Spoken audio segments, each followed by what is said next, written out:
Break के बाद एक बार फिर से आप सभी का स्वागत है और हम आपको बता दें, प्रधानमंत्री आवास पर बैठक खत्म हो गई है। किसानों को लेकर यह बैठक थी, पहले भी हुई थी बैठक में प्रधानमंत्री मोदी, अमित शाह, राजनाथ सिंह मौजूद रहे। इसके अलावा कृषि मंत्री नरेंद्र सिंह तोमर भी इस बैठक में मौजूद थे। प्रधानमंत्री आवास पर अमित शाह अभी भी मौजूद हैं। आज 2 बजे होनी है किसानों के साथ बैठक, उससे पहले ये सारी कवायद है। शंकर आनंद हमारे साथ दिल्ली से जुड़ गए हैं, पीएम आवास के बाहर ही इस वक्त मौजूद है। शंकर, बैठक खत्म हो गई है लेकिन फिर भी चाहे वो गृह मंत्री हो या कृषि मंत्री हो, अब भी वहां पर मौजूद है। यानी मंथन बहुत लंबा है, क्योंकि किसानों ने जिस तरह से आर पार की लड़ाई का ऐलान किया है, उससे अब इस इशू को खत्म करना जरूरी हो गया है सरकार के लिए।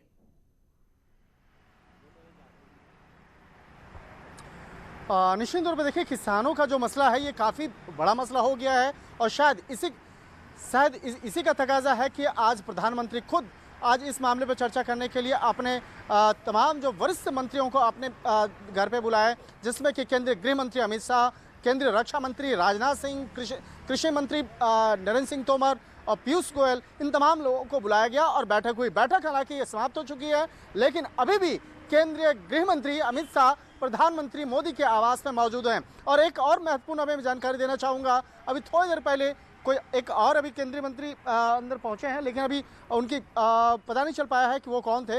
हो सकता है कि इस मामले पर कुछ और भी आगे बातचीत का जो दूसरा दौर हो वो अभी हो सकता है, लेकिन अभी औपचारिक तौर पर हम लोग भी इंतजार कर रहे हैं कि अभी कौन वो मंत्री पहुंचे हैं। और जिस तरह से अगर बात की जाए, किसानों के मसले की बात की जाए, तो किसानों के मसले पर आज 2 बजे एक काफ़ी महत्वपूर्ण बैठक होनी है विज्ञान भवन में, जिसमें कि केंद्र सरकार के प्रतिनिधि और किसानों के प्रतिनिधि आपस में बैठ करके आज तय करेंगे। शंकर, आज 5वें दौर की बातचीत है और इस बीच किसानों ने ये कह दिया है कि आज जो बैठक है उसमें आर पार करके ही हम दम लेंगे। 8 तारीख को भारत बंद का आह्वान कर दिया है।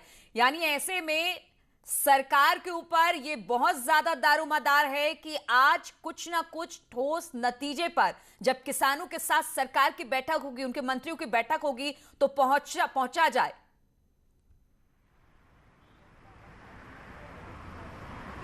देखिए नीलू, इस मामले पे एक और बीच का रास्ता निकाला जा सकता है। हो सकता है कि आज इस मामले पर एक बीच का रास्ता निकालते हुए कुछ और नए मसलों को आज किसानों के प्रतिनिधियों के सामने रखा जाए और उनको कहा जाए कि इन मसलों पर हम लोग और काम कर रहे हैं। हो सकता है एक और वक्त जो है और एक तारीख नई मुकर्रर किया जा सकता है। तो इस मामले पर किसानों के प्रतिनिधियों को समझाने का एक भरपूर कोशिश किया जा सकता है कि इस मामले पर और क्या क्या किया जा सकता है, क्या क्या औपचारिकताएं की जा सकती हैं। बिल्कुल, बिल्कुल शंकर, क्या क्या औपचारिकताएं की जा सकती हैं, लेकिन जिस तरह से अगर किसानों की मांगों की फहरिस्त देखें तो बहुत लंबी है, लेकिन उसमें भी कुछ मांगे हैं जो बहुत महत्वपूर्ण है। उस पर आकर बात, अगर कोई बीच का रास्ता भी निकलता है तो वहां पर बात आकर अटक रही है। चलिए, आज की इस मीटिंग पर हमारी भी नजर होगी और आपसे भी हम लगातार इस पर अपडेट लेते रहेंगे। फिलहाल बहुत बहुत शुक्रिया हमारे साथ जुड़ने के लिए। और आगरा से इस वक्त एक बड़ी खबर आ रही है, हम आपको बता दें, बीजेपी ने एसपी से छीनी स्नातक एमएलसी सीट। बीजेपी के मानवेंद्र ने एसपी के असीम यादव को हरा दिया है।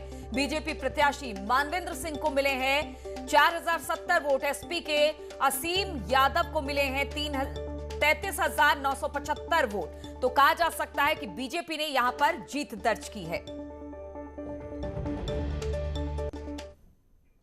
तो इन तमाम खबरों के साथ इस बुलेटिन में फिलहाल इतना ही। रुकेंगे छोटे से ब्रेक के लिए, लेकिन ब्रेक के बाद भी लगातार खबरों का सिलसिला जारी है।